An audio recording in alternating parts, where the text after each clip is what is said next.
This is the News 13 Coronavirus Virtual Town Hall Meeting. I'm George Roberts. And I'm Marie Johns. On our show today, we'll be talking about the state's 5-month budget and how it affects residents. But first, we'll take a look at how restaurants are getting ready to reopen for outdoor dining. Joining us now is Ivette Morgan, owner of the Covered Bridge Inn in Little Gap, and Trip Ruvane, owner of Barley Creek Brewing Company in Tannersville. Thanks to both of you for joining us today. We're going to start our discussion with Ivette. I understand the Covered Bridge Inn is getting ready for outdoor dining. What have you done differently to set up for this? Well, we have some seating available in the front. We've added several tables and obviously, 6 feet apart, social distancing, and we did a lot of cleanup in the back. We have a boat bar back there. Obviously, we won't be using the bar itself, but we will be taking tables from our dining room and setting up some seating out there as well. Have you had that seating there before, or is this something new? It's brand new. It's been existing. We've just never put any use to it. So thank you, coronavirus, for allowing us to do so. Very good. That's good. Well, moving on to Trip, Barley Creek Brewing Company. You have had outdoor seating in the past, correct? We have indeed. Our pint-sized park wiffle ball field has been up and running since 2002, but this year or this week is going to be a remarkable transformation in terms of outdoor dining. How are things going to change at Barley Creek? What's different for you, and what were the biggest challenges? I think getting up to speed with all of the CDC guidelines, getting up to speed to making sure that our guests feel safe, and that's the ultimate goal. If the guests feel safe, know that we're following all the protocols, rules, regulations, they're going to have an enjoyable time out with us. Trip, what do people need to know coming to your facility? They have to make reservations, do they? And what else do they need to know? So we're encouraging the guests to make reservations, and they can do that online. Amy at barleycreek.com. They can give us a telephone call. It's easier to do it online. We're going to have 2 arguably restaurants. We've got a sidewalk cafe next to our building, and then we've got the pint-sized park. The pint-sized park's going to have its own interesting kitchen setup as well. And we're encouraging reservations. There may be an opportunity for you to try and do a walk-in, but it may just end up because I think Ivette will probably agree. It's people want to get out, and they're coming. So we may actually have to make sure that we've got enough food to go as well. Yeah, very interesting. Yeah, a lot of good challenges. Ivette, I know that the guidelines are just that, guidelines. So everybody's kind of interpreting them a little differently, and every place that you go, if we do all get out, might look at things a little differently. What do people need to know coming to the Covered Bridge Inn that they shouldn't do? Do they need reservations? How do they get to you, and what should they expect? We're actually not going to be taking reservations because it is very limited as far as how many tables we're going to be able to have set up. So we're not doing any reservations. It'll be on a first come, first served basis and just go from there. It's going to be a learning experience for all of us. Absolutely. For sure. What will you do if you have a backlog in the parking lot? With all these people want to come out, you filled your seating. How are you going to handle that? Have you thought about those kinds of things? I didn't really put much thought to that. We're just going to wing it, see how it goes, and learn for going further if this continues. I do think the one thing everybody has is a little more patience in this time, right? Because everybody's realizing, everybody's trying to get back, everybody's trying to provide a service that nobody's ever provided before, at least on this magnitude, right? This is like going to high school again because, or school because, there's actual guidelines to go out to eat. It's not going to be like it used to be. Isn't that true, Trip? Oh, it's going to be fascinating. Guests are required to wear masks while they're not sitting at a table. So if they have to use the restroom, they're allowed inside the building to use the restroom, but they can't stop. Arguably they have to.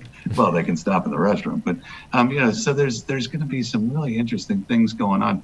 Obviously, our staff, so vet staff and Barley Creek staff, have to wear masks, and the sanitation procedures are above and beyond what the Department of Agriculture normally requires from us. which is quite a bit to start with. So yeah, it'll be interesting. This is yellow for, I hope, just a week. Right. So outdoor dining for a week, and then we go to green, at which point, there'll be some sort of limited number of seating capacity in each one of our establishments, but that'll be another breath of fresh air. Yeah, it sure will. Now, both of you being restaurant owners, I'm sure you know other restaurant owners in the area. Are you aware of anybody, both of you are struggling through, you're going to offer something. Are there some restaurant owners out there that are saying, wow, this is just too much, let's wait till we're green, let's take one more breath? I know everyone's anxious to get back to your normal business. Trip, what do you think? I know that the National Restaurant Association says 25% of independent restaurants are going to go out of business.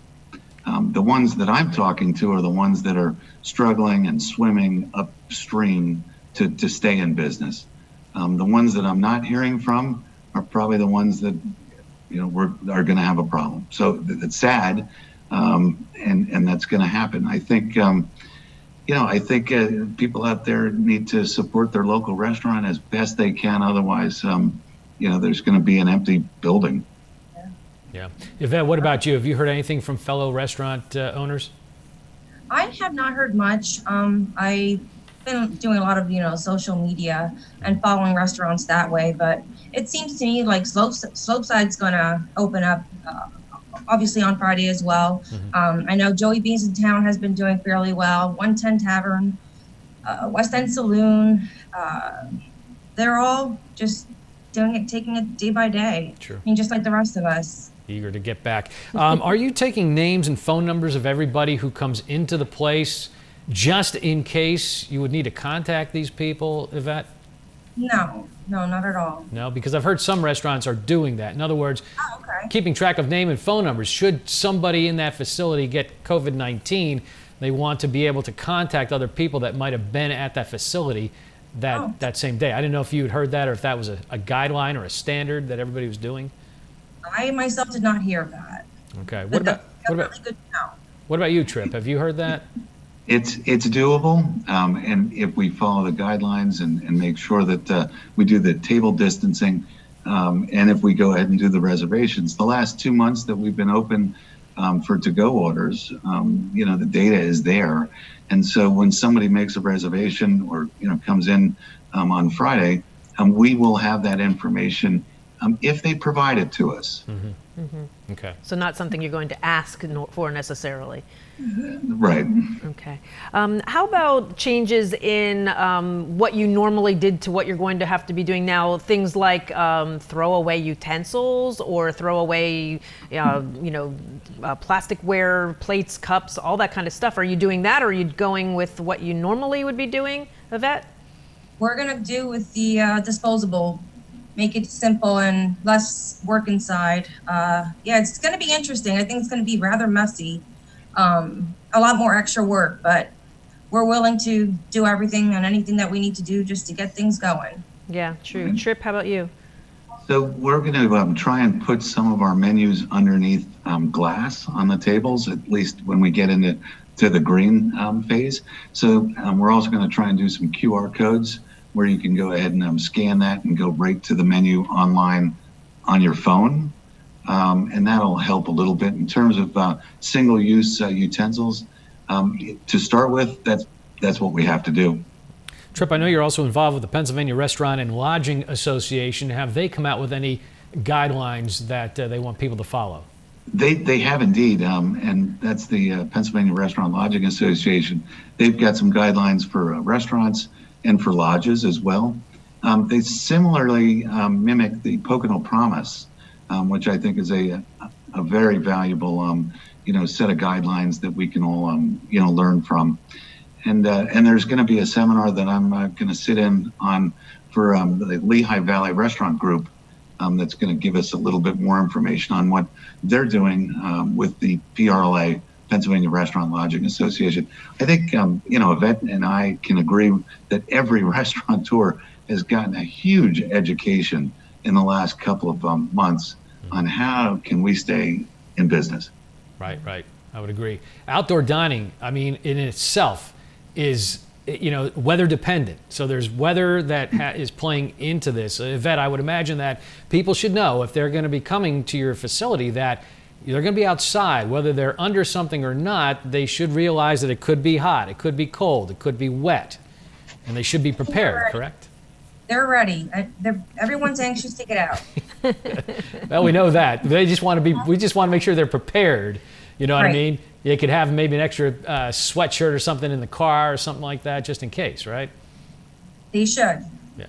Okay. Trip, I know you've been doing outdoor things for a long time there at Barley Creek. I would imagine that people coming to your facility, are you going to have heaters up in case you would need heaters? So we went out and got as many of those portable heaters as you possibly can. We made a deal with Warner's Propane to go ahead and fill up our propane tanks. So I hope that each one of the tables that is socially distanced properly has a heater ready. But anyone who's kind of grown up in here in the Poconos, the expression is, if you don't like the weather here, just wait 10 minutes, it'll change. That's true. How about staff for both of you? I mean, obviously your staff has been, on a break for a while and now trying to, brainstorm on how to come up with all these new things that are going on. Did you need more staff than normal to be able to do all the things the CDC wants you to do, the extra cleaning protocols and all of those kinds of things? Yvette? Yes, we'll definitely need more staff. Unfortunately, we had to obviously lay some of them off, but we'll be bringing back our dishwasher. We have someone else too behind the line cooking. We'll have a food runner. We'll have another server. So we're fortunate that they're willing, obviously, to come back, and they're anxious to go as well. Did you have to hand out new duties to some of those staff members that they've never done before? Yes, it'll definitely be a team effort. Okay, how about you, Trip? Same thing. There's new job titles, new roles. Nobody ever thought we'd have a car runner or a car hop, delivering, in full mask and gear. And so, yeah, there'll be all hands on deck. It is a little challenging because the way some of the unemployment works right now, it's almost more advantageous not to work. Mm-hmm. Yeah, that's sad. That's a shame. What about 2-hour window seating at your place? In other words, they can only sit for 2 hours. Ivette, is that a rule that you're going to have? Like I said, it's going to be touch and go for us. I didn't realize is that a rule? I understand that a lot of the restaurants are doing that. Trip, are you doing that 2-hour limit at the tables? We're encouraging it, but we're not going to enforce it. Okay. And I think it's suggested. Okay.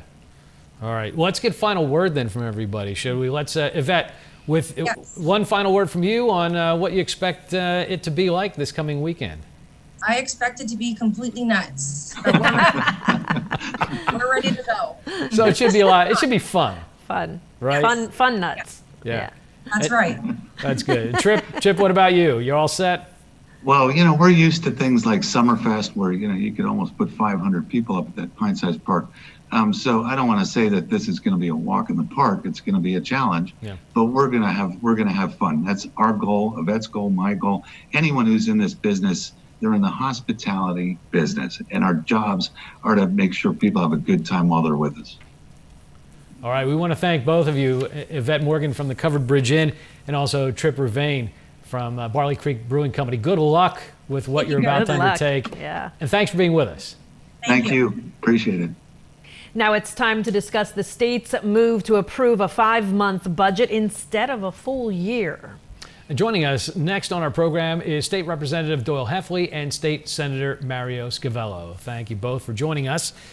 Big question. Pennsylvania lawmakers passed the 5-month budget as, I guess, a COVID-19 uncertainty that's been looming in the state. And the question is, why 5 months? Mario, let's start with you. Why is it 5 months, not 12? Well, everything is in 5 months. It's 5 months for many of the stuff. But for example, we funded public education for the full year. And the reason why we couldn't do the full year is on everything else is because we're $5 billion down right now in the hole in our budget and our revenues. And if we how do you budget knowing that you're $5 billion down? And if the governor doesn't start opening up the economy, he's playing with his crayons. He's got to stop playing with the crayons and start opening up the economy. Now, even though you said though that you funded education for a full year. I mean, in 5 months, you can still change anything because you'll be rewriting a new budget or finishing the 12 You'll be months. finishing what you didn't fund. But the problem is how much you're going to fund what you didn't fund. And that's all going to depend on the revenues coming in. If he doesn't open up the budget, he doesn't open up the businesses and get us back to norm and delays this farther into the summer, then what you're looking maybe another 2 billion down, 7. Our budget last year was approximately 34 billion. We don't have those dollars. You can't budget something you don't have the money for. My assumption is we'll have about 4 billion. If we could have won 29 billion, but the problem is that other 5 isn't there. Now, if he doesn't open up these stores, these businesses sooner, if he delays it, that 5, could be 7, could be $8 billion. Sure. Doyle, so yes, a very uncertain time for everyone right now, and lawmakers, you guys are charged with, doing this budget for everything that's going on, that's not going on right now. So it has to be tough and challenging. What was your view of all this, and what do you think's to come as we move forward? I know we're all on the quest to green, first of all. Yeah, I mean, and Mario's exactly right. We need to get the economy going. We level funded education, and that was part of the federal requirement to get some of the federal dollars that were coming down. But we also needed that certainty for the schools so they can budget for the year. But Mario's exactly right. I mean, we got a 5-month budget. It's probably about 75% of the budget. It's $25.8 billion that we budgeted right now. But these are uncertain times, and we need to be flexible. With pushing back the tax collection from April to July to August, you can't budget if you don't have those dollars. So it's also, going to rely a little bit on or depend a little bit on what the federal government does. There was $3.9 billion that we appropriated last week in Harrisburg was part of the pandemic relief from the federal government, and some of that money went to small businesses, went to our fire departments. But it's really important now that if the federal government is going to come around with another round of dollars, that we have flexibility in how we can spend those, and also that we get this economy back up and running. It's vitally important that people get back to work, businesses reopen, so we have that revenue coming in. So we've had so many businesses and things that have not been operating over the past few months. We look at something like state casino revenue that help pay for local homestead tax exemptions. Where's that money going to come from now to pay for that? We did pass something that put 300 million into that line item so that we might be able to make it whole. But that's for just for this year, because otherwise people that, especially in our area, it's like $400 or $500. I'm not sure what is in carbon, maybe about $250 per household. Yeah. Anyway, those dollars wouldn't be there because the casino, their numbers end in June, and we use those. We assume those numbers, and this budget secretary assumed a certain number. But if we're down 3 months in revenue from those casinos. So do we know where that money came from? That $300 million. It's money that came from the feds. Yeah, it was a part of the CARES Act. Education. It's from the CARES Act? Education. Yeah, the CARES Act, and it's education. Okay. It's education related. So, Doyle, you had mentioned that we pushed off all of the tax deadlines. The revenue's not coming in. You can't expect people, you can't fund things if you don't have the tax revenue coming in. What happens when we get to that point when the tax revenue is supposed to be coming in and now people haven't been working and they can't pay taxes anyway? Is that, it has to be like what happens next in all of this? And where do you pick it up after that 5 months is done? It's very concerning. And that's why we need to get this economy back up and running. Unlike the federal government, the state just can't print dollars. And the federal government just can't continue to print dollars. And you look at some of the different issues that are going on right now in our nation, and it is very concerning. People really need to realize that we are in this together. And the only way we're going to get out of it is if is by opening up our businesses, by keeping people safe, obviously practicing things that we know to slow the spread of the coronavirus down. But at this point, the economic impact is going to be far greater than anything from the virus, and that's why the House and the Senate has passed many bills to push this governor into reopening segments of our economy, real estate, construction, and manufacturing. Right now, Martin Guitar is not allowed to operate, and manufacturing can operate.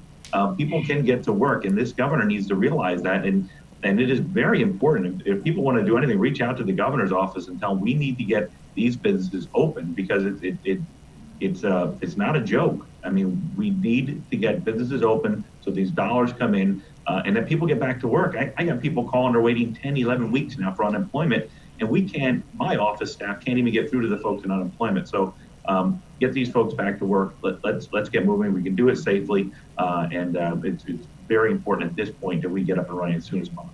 Can I jump in there, Doyle, for a minute? Because, Joyle, what you said was right on.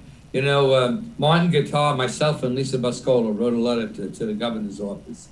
When you walk into that place, they practice social distancing on a regular basis because it's all boxed. They're within their own little cubes there. And he's not allowing it. Meanwhile, their competitors in other states are killing them, literally killing them, because they're selling their guitars.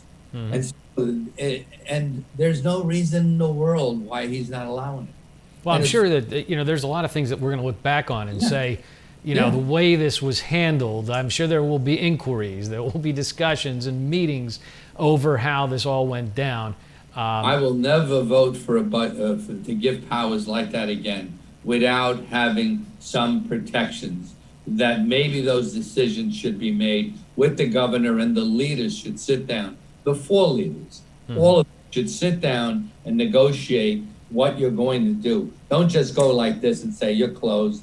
You can only take 10%, all that kind of stuff. He needs to, and that's the problem. We didn't have any input. And the waiver process, and that's what we're trying to get this company a waiver. The waiver process, forget it. There was winners and losers, and we don't even know why they turned some people down and why that same industry, some car dealers could sell their cars and some couldn't. It was like, whatever comes, you drop a number in a hat. Oh, you got it. You can see. That's what they were doing. It's crazy. There was no rhyme or reason to those decisions. Right. Well, like I said, there's going to be hearings. I'm sure that all this is going to be discussed.